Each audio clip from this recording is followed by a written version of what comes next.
Ertugrul Ghazi season 3 کے قسط number 70 میں آپ سب کو خوش آمدید کہتے ہیں۔ اس قسط کا آغاز اس سین سے ہوتا ہے جہاں ارطغرل اپنے والدہ کے پاس جا کر کہتا ہے میں اپنے بھائی کو لینے جا رہا ہوں والدہ، مجھے اپنی دعا دے۔ حائمہ خاتون کہتی ہے میری دعائیں تمہارے ساتھ ہے بیٹا۔ پھر ارطغرل بانو جیجک سے کہتا ہے دوان بھائی کا خون رائے گا نہیں جائے گا، میں اس کا انتقام ضرور لوں گا۔ بانو جیجک کہتی ہے میں بھی دوان کی طرح اپنی زندگی آپ کی امانت میں دیتی ہوں۔ اس کے بعد ارطغرل باہر نکل جاتا ہے۔ دوسری طرف اورال واپس کاراجیسر پہنچ چکا تھا اور چولپن سے پوچھتا ہے کیا ویسولیس چلا گیا ہے؟ چولپن کہتی ہے ہاں وہ جہنم میں چلا گیا ہے۔ اورال کہتا ہے ایک اچھی خبر ہے، ترک سردار میری مدد کرنے کے لیے تیار ہو گئے ہیں جو میں نے الیار کے لیے جال بچھایا ہے۔ میں بہت جلد قبیلے کا سردار بن جاؤں گا اور پھر الیار کے آدمیوں کو ایک ایک کر کے ختم کر دوں گا اور اس کے بعد ویسولیس کی باری ہوگی۔ چولپن کہتی ہے اسے تم میرے لیے چھوڑ دینا، میں اپنے ہاتھوں سے اس کی آنکھیں نکالوں گی، اس نے میرے بابا کو قتل کیا تھا۔ دوسری طرف ارطغرل اور الیار کافی سارے سپاہیوں کو لے کر روانہ ہو گئے تھے کیونکہ وہ نکایا سے آنے والے سپاہیوں پر حملہ کر رہے تھے۔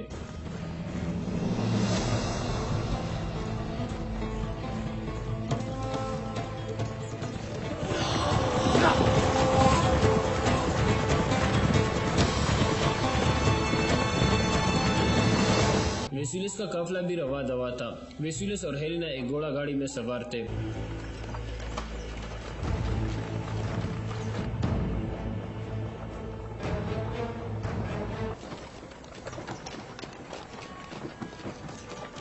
کئی قبیلے میں ابن العربی ارطغرل کے فتح کے لیے اللہ سے دعا مانگ رہے تھے۔ دوسری طرف نکایا سے آنے والا قافلہ ایک جگہ پہنچ کر رک جاتا ہے۔ کمانڈر انگلوس کہتا ہے یہ آخری دفعہ اپنے گھوڑوں کو آرام کروا دو، ہر کوئی ہوشیار رہے، ہم ان زمینوں میں داخل ہونے والے ہیں جہاں وحشی ارطغرل رہتا ہے۔ یہ سن کر سب سپاہی اپنے گھوڑوں سے اتر آتے ہیں اور گھوڑوں کو باندھنے لگتے ہیں۔ اسی دوران ارطغرل کے سپاہی بھی ان کے قریب پہنچ چکے تھے اور ایک جگہ چپ کر بیٹھ جاتے ہیں۔ ارطغرل کہتا ہے ہم انہیں چاروں طرف سے گھیر لیں گے، ہمارے تیر انداز کافی ساروں کو ختم کر دیں گے جس سے ہمارا کام آسان ہو جائے گا اور پھر ہم تلواروں سے حملہ کر دیں گے۔ میں یہ کام بغیر کسی شہادت کے کرنا چاہتا ہوں ترگت۔ اس کے بعد سب سپاہی اپنے اپنے پوزیشنیں سنبھالنے لگتے ہیں۔ کچھ دیر میں سب تیار ہو کر بیٹھ جاتے ہیں۔ کمانڈر انگلوس بیٹھ کر سیب کھا رہا ہوتا ہے۔ ارطغرل اس کے بہت قریب پہنچ چکا تھا۔ پھر وہ اپنا ہاتھ کھڑا کرتا ہے اور مٹھی بند کر لیتا ہے۔